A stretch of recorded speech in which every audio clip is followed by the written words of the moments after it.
என் ஆத்மா பாடும். அது வந்து பாருங்க, ஆத்மா கத்தரை பாடணும். போன வாரத்தில் நான் சொன்னேன், கிதியோன் ரொம்ப குறுகிய அல்லது சிறுமைப்பட்ட ஒரு குடும்பம். அவனுக்கு உதவி செய்ய யாருமே இல்லை. அவனை தேடிதான் தேவதூதன் வந்தார். இந்த வார்த்தை நான் சொல்ற வசனத்தின் வார்த்தை, கத்தர் உங்களுக்கு தூதனை அனுப்புவார். யாருக்கு அனுப்புவார் நீங்க முடிவு பண்ணிக்க. நான் வசனம் பேச பேச கத்தர் தூதனை அனுப்ப ரெடியா இருக்கார். யாருக்கு அனுப்புவார்? கத்தரை ஆராதிக்கால் கூட தூதன் போயிட்டு இருப்பாரா? கத்தரை ஆராதிக்கிற கூட போக மாட்டாரா? இல்ல. தேவன் போகிற வழி, கத்தருடைய சித்தத்தை செய்ய போற மட்டும் தான் தேவன் இருப்பார். உங்க பிரயாணமா இருந்தாலும், உங்கள் வீடா இருந்தாலும், உங்கள் ஆகாரமா இருந்தாலும், உங்கள் வேலையா இருந்தாலும், கர்த்தர் உங்களோட இருப்பாருன்னா நீங்க சித்தத்தை செய்கிறாளா இருக்கணும். சித்தம் செய்யாம பெயரளவுக்கு வாழ்கிற கிறிஸ்துவர்களுக்கு, பெயரளவு வாழ்கிறவர்களுக்கு ஒரு பெரிய காத்திருக்கிறது. ஆகவே தான் கர்த்தர் சொல்றாரு, புத்தியுள்ள கன்னிகளை போல எப்ப விழிப்பாருங்க. 10 பேர் இருந்தாங்க, 5 பேர் ஆயத்தமா இருந்தாங்க. இன்றைக்கு பரிசுத்தாவின் நிறைவை பத்தி பேசினாரு. பரிசுத்தாவின் நிறைவு ஒரு மனிதனுக்குள்ள அபிஷேகம் பண்ணப்பட்டவன் எங்கேயும் கர்த்தருடைய அபிஷேகத்தை மகிமையா பயன்படுத்துவான். ஆமென். சும்மா ஏதோ கொஞ்ச நேரம் அந்நிய பாஷை வெளியே சுத்துறது இல்லை. அவன் எந்த இடத்துல இருந்தாலும் கர்த்தரை மகிமைப்படுத்துவான். எந்த இடத்துல ஆவியான பேசுவா, என்ன மகிமைப்படுத்துற நேரத்தில் என்ன பண்ணிட்டு இருக்கிற, என்ன ஆராதிக்கிற நேரத்தில் என்ன பண்ணிட்டு இருக்கிற, எனக்காக கொடுக்கிற நேரத்தை என்ன பண்ணிட்டு இருக்கிற, ஆவியானவர் பேசுவார். இந்த வாழ்க்கையில நிறைய பேர் இருக்கிறாங்க. யாக்கோபுன்னு பேர் வச்சுக்குவாங்க, அல்லது என்னது வேற ஏதோ நிறைய பேர் இருக்குல்ல, நிறைய பேர் வச்சுக்குவாங்க கிறிஸ்துவ பேரை. கிறிஸ்துவ பெயர் இருப்பதனாலேயே நாம் எது கர்த்தருக்கு பிரியமானவர்கள் அல்ல. உங்க பேர் ராமசாமியா இருக்கலாம், ஆனால் கர்த்தர் உங்களுக்குள்ளே ஆளுகை செய்தால் கர்த்தருடைய மகிமை பெரிதாக இருக்கும். இந்த காலத்து கிறிஸ்தவர்கள், இந்த காலத்து விசுவாசிகள், இந்த நூற்றாண்டின் விசுவாசி இதை கூட அறியாம கண்கள் குருடாக்கப்பட்டவர்களாய் எங்கேயோ போயிட்டு இருக்கிறாங்க. எங்கேயோ போயிட்டு இருக்கிறாங்க. கேட்டீங்கன்னா 1000 சாக்கு போக்கு சொல்றாங்க, 1000 வழிமுறையை சொல்றாங்க, எத்தனையோ தடுங்க சொல்லிட்டு உலகக்காரன் சொல்றதே இல்லை. அவன் அதெல்லாம் தூக்கி போட்டு எப்படியாவது பணத்தை கிடத்தை கடனை வாங்கி பல மைல் போய் அந்த கடவுளை பார்த்துட்டு வந்துடுறோம். ஆனா நாம் கர்த்தரை ஆராதிக்கிற நம்மளுக்கு பல சாக்கு போக்குகள், பல காரியங்கள் நமக்கு இணையா அப்படி வச்சு இதனாலதான் இப்படித்தான். இல்ல, இதெல்லாம் உடைத்து எரிகிறவன் தான் கர்த்தருடைய தூதன் உதவி செய்வான். ஆமென். போன வாரத்தில் வாசிச்சோம், ஆண்டவர் என்ன வாசிச்சோம்? போனவர் என்ன சொன்ன, யாரை பத்தி பேசின? கர்த்தரால் அபிஷேகம் விட்ட கோரேசை குறித்து சொன்னேன். அப்புறம் தான் கிதியோன் அதுல வராரு. கர்த்தரால் அபிஷேகம் பண்ணப்பட்ட கோரேசை குறித்து, அபிஷேகம் பண்ணப்பட்டவன், அழைக்கப்பட்டவன், உங்க மேல இருக்கிற அபிஷேகம், உங்க மேல இருக்கிற அழைப்பு, உங்க மேல இருக்கிற தேவ திட்டம், ஹல்லேலூயா, அது ஒரு பெரிய திட்டம் என்பதை நீங்க புரிந்தால் ஒழிய கர்த்தர் பெரிய பெரிய காரியங்களை நீங்கள் பார்க்க முடியாது. நீங்க யார் என்பதை முதல்ல ஆண்டவருக்கு தெரியப்படுத்துங்க, தேவனுக்கு தெரியப்படுத்துங்க, உலகத்திற்கு தெரியப்படுத்துங்க. உங்கள் பிள்ளைகள் யார்? கர்த்தரால் கொடுக்கப்பட்டவர்கள், கர்த்தராலே போஷிக்கப்பட்டவர்கள், கர்த்தராலே நடத்தப்படுகிறவர்கள். கர்த்தருடைய ஞானம் தாவீதுடைய மகனாகிய சாலமோனுக்குள் இருந்தது என்பதை கர்த்தர் அங்கே வெளிப்படுத்தினார். ஆமென், ஹல்லேலூயா. தாவீது ராஜாவன்னா மகன் அந்த ஸ்தானத்தில் வந்தார். ஆமென். தாவீது கர்த்தரை தேடாம இருந்தா மகன் அப்படிதான் போயிருப்பான். எத்தனையோ மகன் இருந்தாங்க, ஆனால் கர்த்தர் சாலமோன் மேல் திட்டம் வைத்தார். கோரேசின் கையை பிடித்து ஆண்டு சொன்ன வார்த்தை, நான் அபிஷேகம் பண்ணப்பட்ட கோரேஸ், அவன் கையை பிடித்து முதல் வசனத்தை வாசி 45:1. கோரேசுக்கு முன்பாக ஜாதிகளை கீழ்ப்படுத்தி ராஜாக்களின் இடைக்கட்டுகளை அவிழ்க்கிறதற்கும் அவனுக்கு முன்பாக வாசல்கள் பூட்டப்படாதிருக்க வேண்டும். ஆமென் சொல்லுங்க. அபிஷேகம் பண்ணப்பட்ட கோரேசுக்கு முன்பாக வாசல்கள் பூட்டப்படாதிருக்க வேண்டும். அபிஷேகம் பண்ணப்பட்ட உங்களுக்கு முன்பாக வாசல்கள் பூட்டப்படாது இருக்க கதவுகளை திறந்து வைக்கும்படிக்கு அவனை பார்த்து அவன் வலதுகையை பிடித்து அவனுக்கு சொல்லுகிற கர்த்தர் என்ன சொல்கிறார்னா, 4ஆம் வசனத்தை வாசிங்க. வெண்கல கதவுகளை உடைத்து, எல்லாரும் வாசனை, இருப்பு தாழ்பால்களை முறித்து அந்தகாரத்தில் இருக்கிற பொக்கிஷங்களையும் ஒளிப்படத்தில் இருக்கிற புதையல்களுக்கு கொடுப்பேன். நான் என் தாசனாகிய யாக்கோபின் நிமித்தமும் நான் தெரிந்து கொண்ட இஸ்ரவேலின் நிமித்தமும் நான் உன்னை பெயர் சொல்லி அழைத்து நீ என்னை அறியாதிருந்தும் உனக்கு என்னுடைய நாமம் தரித்தேன். நீ என்னை அறியவில்லை, ஆனால் உனக்கு என்னுடைய நாமம் கொடுக்கப்பட்டிருக்கிறது. ஆமென். ஹல்லேலூயா. நான் தெரிந்து கொண்ட யாக்கோபு, நான் தெரிந்து கொண்ட இஸ்ரவேல், என் தாசனாகிய யாக்கோபு, நான் தெரிந்து கொண்ட இஸ்ரவேல். யாக்கோபு தான் இஸ்ரவேல், யாக்கோபு தான் இஸ்ரவேலாக மாறினான். ஆசீர்வாதம் பெறுவதற்கு முன்பு யாக்கோபு அவன் ஒரு கூடாரவாசி, ஒரு குணசாலி, வெளி அனுபவமே தெரியாது. ஆனால் இஸ்ரவேலாய் மாறின பொழுது, ஓ ஹல்லேலூயா, அவன் இன்றைக்கும் அறியப்படுகிற ஒரு நாடாக, ஒரு ஜனமாக அவன் அறியப்பட்டிருக்கிறான். ஹல்லேலூயா. ஆண்டவர் தாயின் வயிற்றில் பிறக்கும் பொழுதே யாக்கோபு என்று தாசனை அழைத்தார். இப்பொழுது இன்றைக்கு வரைக்கும் அவன் என்னுடைய இஸ்ரவேல், என் ஜனம் என்று யாக்கோபை குறித்து ஆண்டு சொல்லிக்கொண்டே இருக்கிறார். ஆகவே என்ன செய்யறேன்னா, நான் இந்த புதையல்களையும், அந்த ஒளிப்படத்தில் இருக்கிற புதையல்கள், அந்த காலத்தில் பொக்கிஷங்களை என் தாசனாகிய யாக்கோபின் நிமித்தம், ஹல்லேலூயா ஹல்லேலூயா, என் தாசனாகிய யாக்கோபின் நிமித்தம், என்னுடைய ஜனமாகிய இஸ்ரவேல் நிமித்தம், நான் தெரிந்து கொண்ட ஜனமாகிய இஸ்ரவேல் நிமித்தம் நான் உனக்கு செய்ய போறேன். ஏன்னா நான் யாக்கோபை பெயர் சொல்லி அழைத்தேன். இஸ்ரவேலே, அதே தேவன் தான் உன்னை பெயர் சொல்லி அழைக்கிறேன். உங்க பெயர் ஆண்டவருக்கு தெரிஞ்சா நீங்கள் கைவிடப்பட்டவர்கள் அல்ல. செக் பண்ணிக்கங்க, உங்க பெயர் ஆண்டவருக்கு தெரியுமா? உங்க பெயரை சொல்லுகிறாரா, அல்லது நீங்கள் அவருடைய பெயரை சொல்லிக்கிட்டே இருக்கீங்களான்னு நீங்க செக் பண்ணிக்கங்க. இப்ப ஆண்டவர் யாக்கோபின் வாழ்க்கையிலே எப்படி கதவுகளை திறந்தார், வழிகளை திறந்தார். யாக்கோபின் நிமித்தமும் இஸ்ரவேல் நிமித்தமும் நான் அப்படி செய்வேன்ல. யாக்கோபுக்கு எப்படிப்பட்ட கதவுகள், வாசல்கள் இருந்தது, அது எப்படியெல்லாம் செய்தார், அதற்கு யார் உதவி செய்தார்? எப்படி ஒரு கிதியோனுக்கு தேவ தூதன் உதவி செய்தாரோ, தேவ தூதன் வந்து கிதியோனை சந்தித்தாரோ, பராக்கிரமசாலியே கர்த்தர் உன்னோடு கூட இருக்கிறான்னு சொன்னது போல, ஆண்டவராகி தூதனானவர் இந்த காலவெளியிலே தம்மை நம்புகிற, தம்மை ஆராதிக்கிற, தமக்காக வைராக்கியமே வாழ்கிற எவருக்கும் அவர் உதவி செய்ய முடியும். ஹல்லேலூயா. 43ஆம் அதிகாரம் ஏசாயா 1, 2, 3 வாசிக்கலாமா? ஹல்லேலூயா. அது 10 வரைக்கும் வாசிச்சா நல்லா இருக்கும், நேரம் இல்லை. Right, okay. இப்போது யாக்கோபே, உன்னை சிருஷ்டித்தவரும் இஸ்ரவேலே, உன்னை உருவாக்குமாகிய கர்த்தர் சொல்கிறாவது, பயப்படாதே, உன்னை மீட்டுக் கொண்டேன், உன்னை பேர் சொல்லி அழைத்தேன், நீ என்னுடையவன். ஆமென். ஹல்லேலூயா. என் தாசனாகிய யாக்கோபின் நிமித்தமும், என்னுடைய நான் தெரிந்து கொண்ட இஸ்ரவேல் நிமித்தமும் உனக்கு ஒரு பெயரை நான் கொடுத்திருக்கிறேன்.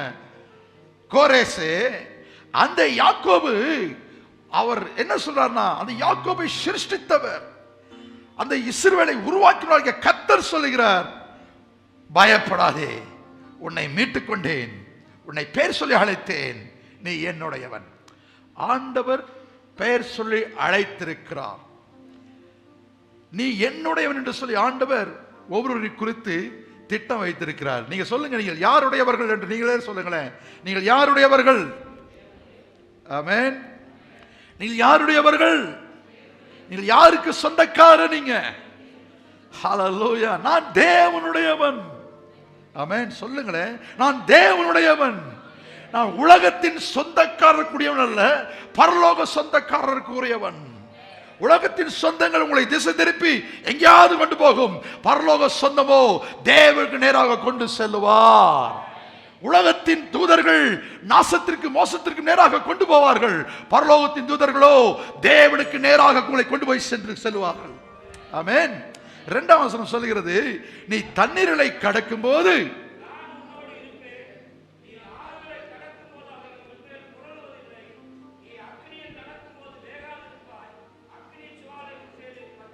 ஹல்லேலூயா, அக்கினி ஜுவாலை உண்மையில் பற்றாது, அக்கினி ஜுவாலை உண்மையிலே பற்றாது. ஹல்லேலூயா. இந்த மாதிரி சூழ்நிலை யாருக்கா வந்ததுண்டா? சொல்லுங்க, யாருக்கா வந்ததுண்டா? மீண்டும் அந்த வசனத்தை வாசிங்க. நீ தண்ணீர்களை கடக்கும் போது நான் உன்னோடு இருப்பேன்.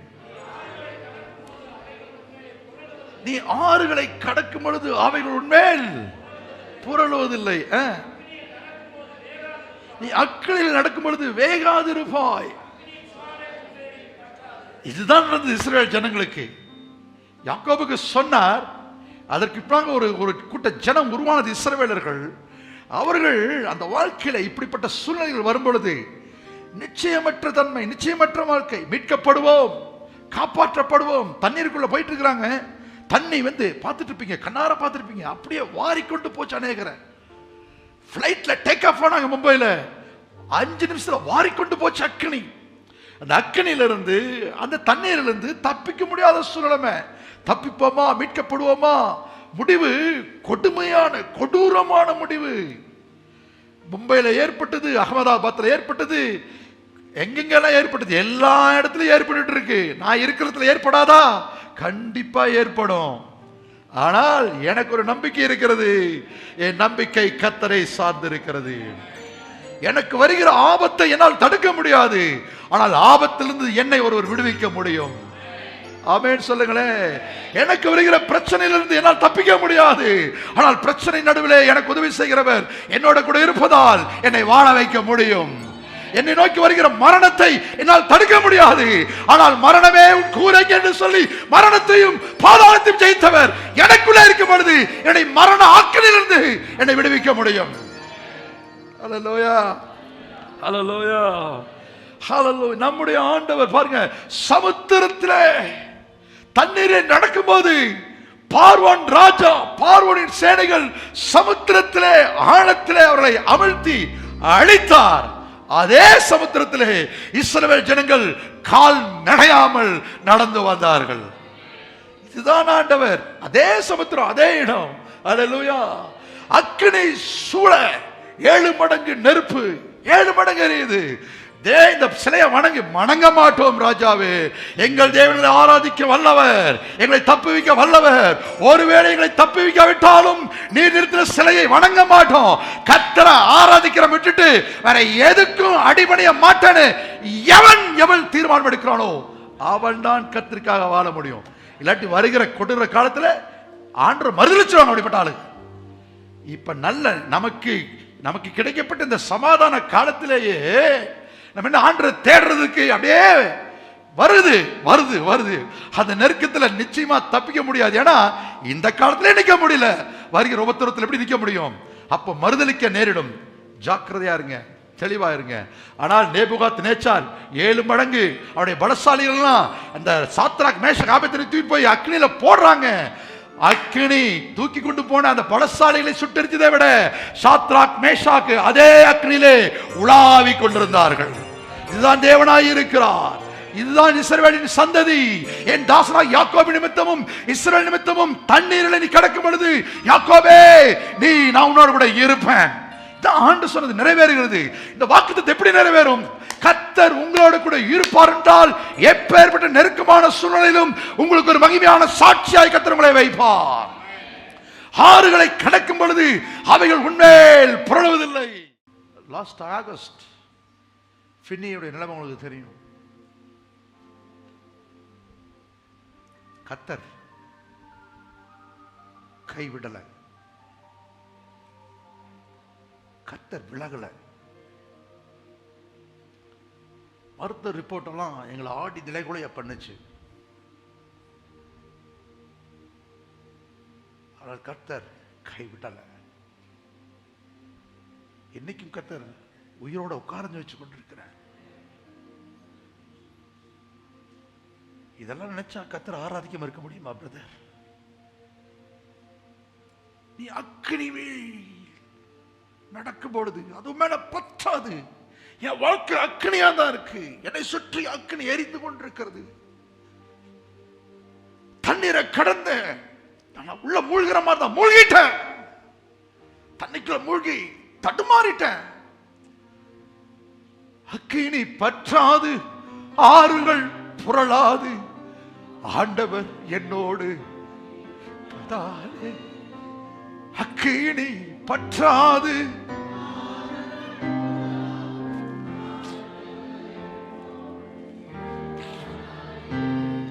இஸ்ரவேலே கர்த்தரை நம்பு, கர்த்தரை நம்பு, கர்த்தரை நம்பு.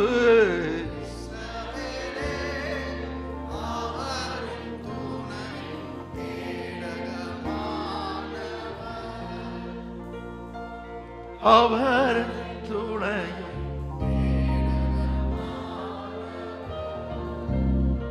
நடந்து வந்த பாதை கடினம் தான், கஷ்டம் தான். உன்னை பார்ப்பவர்கள், உங்களை பார்ப்பவர்கள் சொல்லுவார்கள் உன் கதை முடிஞ்சது.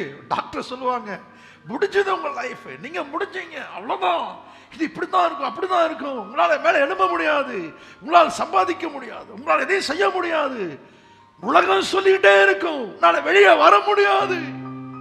ஆனால் சத்தியம் என்னவென்றால் உங்கள் வாழ்க்கையிலே உங்கள் பாதையின் தீபம் இதுவரைக்கும் அணைந்து போகாமல் பாதுகாத்து வருகிறாரே உங்கள் மேல் உங்கள் தேவன் வைத்த அபிஷேகம். அந்த அபிஷேகம் உங்கள் பாதையை இருளாக மாற்றவே இல்லை.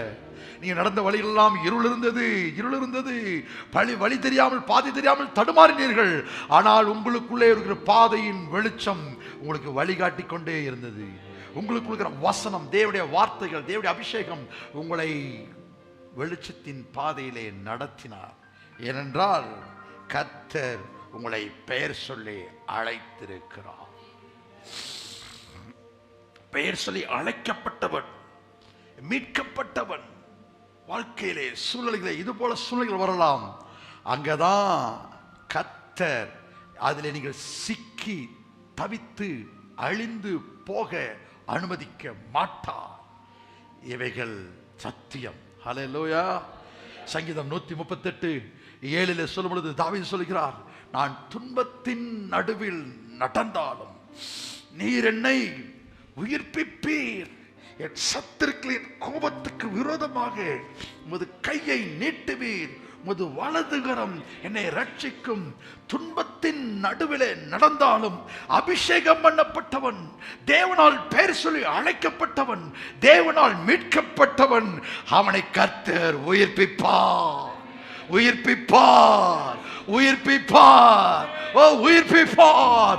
தேவனாலே நடத்தப்படுகிறவன், தேவனாலே அழைக்கப்பட்ட நீங்கள், தேவனால் பெயர் சொல்லி அழைக்கப்பட்ட நீங்கள், எப்பேற்பட்ட மரண இருளின் சூழ்நிலை போனாலும் கர்த்தர் உங்களை உயிர்ப்பிப்பார், கர்த்தர் உங்களை உயிர்ப்பிப்பார், கர்த்தர் உங்களை தூக்குவார், கர்த்தர் உங்களை தூக்கி சுமப்பார். இந்த உலக பாடுகள் என்ன செய்தாலும் அவர் உங்களை தூக்கி நிறுத்துவார். ஹல்லேலூயா. யாக்கோபே, நீ தண்ணீரை கடக்கும் பொழுதும், நீ ஆறுகளை கடக்கும் பொழுதும் அவைகள் உண்மையில் புரளுவதில்லை, அவைகள் உன்னை ஒன்றும் செய்ய முடியாது. ஒரு கர்த்தருடைய பிள்ளைக்கு, தேவனுடைய மனுஷனுக்கு இருக்கிற நம்பிக்கை, பவுல் சொன்னார், மரணமே கூரெங்கே, ஹல்லேலூயா, பாதாளமே ஜெயம் எங்கே என்று சொல்லப்படுகிற எல்லாமே, ஹல்லேலூயா. அநேக தெய்வங்கள், 33 கோடி தெய்வங்கள், 48 ரிஷிமார்கள் அநேக வாழ்க்கையை, அற்புதங்களை சொன்னார்கள், மந்திரங்களை, ஜாலங்களை பண்ணினார்கள், பிரமிக்க வைத்தார்கள். பெரிய பெரிய ஜவான்களை சம்மணங்கள் போட்டு கீழே போய் உட்கார்ந்து தரிசிச்சாங்க. அந்த மகான்லாம் மறைந்து போனார்கள், திரும்ப வரவே இல்லை. ஏசு சொன்னார், 3 நாள் 3 days போயிட்டு வந்துடுறேன், போயிட்டு வந்துடுவேன். 3 நாள் தான் உங்களுக்கு கைவிட மாதிரி இருக்கும். 3 days தான் பாதாளத்தின் வாசல்கள், பாதாளத்தின் கதவுகள் அடைக்கப்பட்டிருக்கும். ஆனால் 3ஆம் நாளிலே தேவ திட்டத்தின்படி, பரலோக தீர்மானத்தின்படி உங்களுக்காக எனக்காக கொடுக்கப்பட்ட இயேசு, உங்களுக்காக எனக்காக மரித்த இயேசு, உங்களுக்காக எனக்காக பலியாக கொடுக்கப்பட்ட அந்த கிருபாதார பலி, அந்த கிருபை 3ஆம் நாளிலே அவர் வெளியே புறப்பட்டு வந்தே தீருவார். அவரை அமிழ்த்த முடியாது, அழிக்க முடியாது. உங்கள் தேவன் அப்படிப்பட்டவர். எத்தனையோ மகான்கள் இருந்தார்கள், மரித்து திரும்ப வரவில்லை. இவரோ 3 நாள் மரித்தேன், சதா காலமும் உயிரெடுக்க சொன்னவர். 1 2 3 அப்படிங்கிறப்ப கல்லறைகளை தகர்த்து வெளியே வந்தார். மரித்தவர்கள் அங்கே இல்லை. ராஜாக்கள், ஆளுகை செய்கிறவர்கள், அதிகாரிகள் போய் பார்த்தார்கள், ஐயோ இயேசு இங்கே இல்லை, சொன்னபடியே உயிர்த்து எழுந்தார். உங்கள் தேவன் உங்களுக்காக இன்றைக்கும் உயிரோடு கிரியை செய்து கொண்டிருக்கிறார். சொன்னபடியே அற்புதங்களை செய்வார். நீங்கள் அக்கினியிலே வேகப்பட மாட்டீர்கள், தண்ணீர்கள் உங்கள் மேல் புரளாது. தேவனால் நீங்கள் அழைக்கப்பட்டவர்கள், தேவனால் நீங்கள் தெரிந்து கொள்ளப்பட்டவர்கள். உங்கள் நெத்தியிலே இயேசு மீட்கப்பட்டவன் என்று எழுதியிருக்கிறது. இயேசு சொன்னார், 3 days பொறுங்கப்பா, என்ன வேணா பண்ணுங்க, என்ன வேணா பண்ணுங்க, ஆனால் ஒரு கூட்ட முழு உலகத்தை மீட்க என்னை அனுப்பினாரே, அந்த திட்டத்தை நிறைவேற்றத்தான் நான் இங்கே வந்திருக்கேன். ஆனால் மரணம் என்பது எனக்கு நிரந்தரம் அல்ல, ஆளுகை என்பதுதான் எனக்கு நிரந்தரம் என்று சொல்லி இயேசு மீண்டும் வந்து, ஹல்லேலூயா, அந்த 3 நாள் போய் சும்மா இருக்கல, பாதாளத்துக்கு போய் ஆவிகளுக்கு பிரசங்கம் பண்ணி இருப்பாரு. தோற்று போனவங்களுக்கு, பின்வாங்கி போனவங்களுக்கு, இயேசுவை மறுதலித்தவர்களுக்கு, தேவனை அறியாதவர்களுக்கு, கொடூரமாய் வாழ்ந்தவர்களுக்கு 3 நாளும் கல்லறையிலிருந்து பிரசங்கம் பண்ணினார். 3ஆம் நாளிலோ இயேசு எங்கே இருந்தாலும் அவருடைய வார்த்தை பேசிக்கொண்டே இருந்தது. நீங்கள் மரண பள்ளத்தாக்கில் இருந்தாலும், போராட்டத்தில் இருந்தாலும், குழப்பத்தில் இருந்தாலும், அல்லது பயங்கரமான கொடூரமான சீரல் இருந்தாலும், நீங்கள் எப்பொழுதும் தேவனுடைய வார்த்தையை இயேசுவாக நீங்கள் பேசவே முடியும்.